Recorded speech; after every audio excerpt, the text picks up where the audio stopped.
Aujourd'hui, je vais vous parler du fameux torticolis et franchement, je pense qu'on a tous eu au moins un dans notre vie. Je suis ostéopathe en cabinet et en entreprise et c'est par ce biais-là en fait que je m'occupe des douleurs en fait et du bien-être en entreprise. Et d'ailleurs en fait, c'est à ce sujet-là que j'ai reçu une patiente dans le grand groupe audiovisuel où je travaille et qui est venue me consulter justement pour ce torticolis et elle me disait en fait, c'est incroyable, je me doutais pas en fait que ça faisait aussi mal et que pour me relever de mon lit en fait, j'allais devoir m'aider avec mes mains pour soutenir ma tête. Et en fait, si c'est tout à fait normal, parce qu'en fait, un torticolis, ça peut être extrêmement douloureux, et c'est à cause notamment, principalement, de la contraction en fait, de plusieurs muscles, dont un qui a un nom un petit peu barbare, c'est le gros muscle, vous voyez, qui est ici, là, juste là, qu'on appelle le sternocléido-occipito-mastoïdien. Ensuite, vous avez une possible contracture de votre muscle trapèze. Celui-là, il est un petit peu plus connu. C'est le muscle en fait qui part à l'arrière de votre crâne comme ça, qui descend le long de votre cou et qui part au niveau de l'épaule et qui repart ensuite au milieu de votre dos entre vos omoplates. Et il y a aussi un autre muscle qui se situe juste en dessous, qui s'appelle l'élévateur de la scapula, qui part lui aussi du cou et qui descend le long comme ceci jusqu'à votre omoplate. Alors, mis à part en fait cette douleur au niveau du cou qu'on peut ressentir en fait devant, derrière ou sur les côtés, et qui donc nous rend un peu tous les mouvements de tête difficiles, que ce soit en avant, en arrière ou sur les côtés, et bien en fait on peut ressentir d'autres types de douleurs, du style maux de tête, douleur dans l'épaule ou dans le dos, et on peut même passer un peu pour un idiot à cause de la position bizarre qu'on peut avoir souvent. Vous savez, c'est quand on a l'épaule d'un côté un peu plus haute que l'autre, qu'on a la tête un peu penchée comme ça. Soit d'un côté ou de l'autre et qu'on ne peut plus bouger. Il n'y a que dans cette position-là, en fait, qu'on est relativement bien. Et du coup, on ne sait plus trop comment se mettre. Je pense que vous la connaissez, cette position, et vous ne l'aimez pas du tout, et vous voulez absolument vous en débarrasser. Donc ce que je vais faire, en fait, tout simplement, je vais vous donner quelques petites astuces, quelques petits conseils, déjà, pour pouvoir atténuer la douleur ou la soulager. Mais juste avant, en fait, je vais quand même vous parler des causes possibles du torticolis, bah ouais, parce qu'en fait, c'est toujours intéressant de savoir les causes du torticolis. Si on peut éviter ces causes-là et recommencer à avoir un torticolis, on va quand même pas s'en priver. Donc du coup, ça fait quand même partie un petit peu des conseils. Donc en fait, ces contractures, en fait, elles peuvent être provoquées soit par une mauvaise position pendant votre sommeil. Donc là, moi, ce que je vous conseille, en fait, si vous voulez, c'est d'essayer d'éviter le plus possible de dormir sur le ventre. Alors je sais que c'est pas facile parce que quand on dort, on se contrôle pas, mais ça, c'est une des premières choses à faire. Ça peut aussi arriver chez les gens qui passent beaucoup de temps assis, notamment devant l'ordinateur. Et dans ces cas-là, assurez-vous quand même d'avoir une bonne assise, un siège de bonne qualité ou du moins confortable, et de respecter les bonnes distances entre votre clavier, votre écran et vos yeux. Ça peut aussi arriver chez les personnes en fait qui réalisent techniquement de mauvais gestes, notamment répétitifs ou mal faits pendant le sport par exemple, ou avec un matériel qui n'est pas très bien adapté.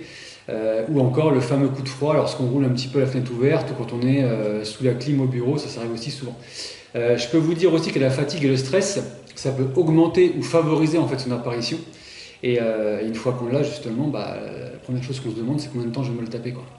Donc du coup, en fait, ça varie quand même pas mal. Ça peut rester en fait de quelques heures à environ 4-5 jours. Si ça dépasse les 4-5 jours, ce que je vous conseille de faire quand même, c'est d'aller consulter votre médecin.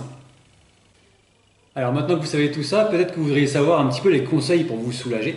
Alors déjà, le premier conseil tout simple que vous pouvez mettre en place, c'est mettre de la chaleur au niveau de votre cou. En fait, la chaleur, elle aura pour effet de relâcher au maximum vos muscles. Quand la douleur est vraiment insupportable, vous pouvez aussi porter une minerve assez souple pendant environ 2-3 jours pour soutenir un petit peu votre cou. Pas plus si possible parce qu'après les muscles vont un petit peu s'habituer à un apport externe et lorsque vous allez retirer la minerve, en fait, si vous voulez, ça pourra reprovoquer les symptômes ou alors les exacerber. Parce qu'en plus, le but du jeu, c'est quand même de vous faire rebouger le plus rapidement possible, donc pour que vous puissiez retrouver de la mobilité assez vite.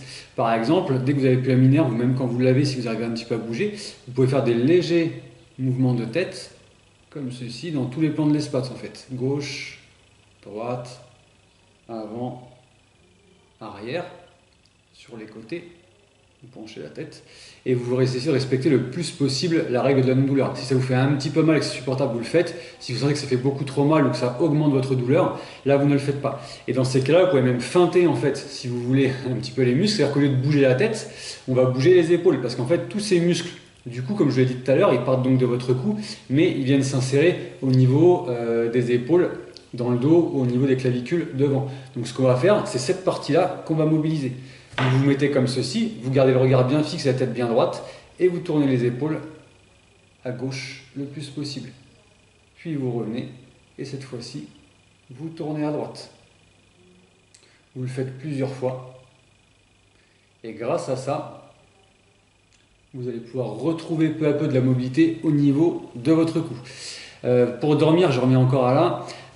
Lorsque vous dormez, donc je vous dis pas sur le ventre, mais essayez aussi de garder la tête inclinée du côté qui vous fait le moins mal et de maintenir en fait la position.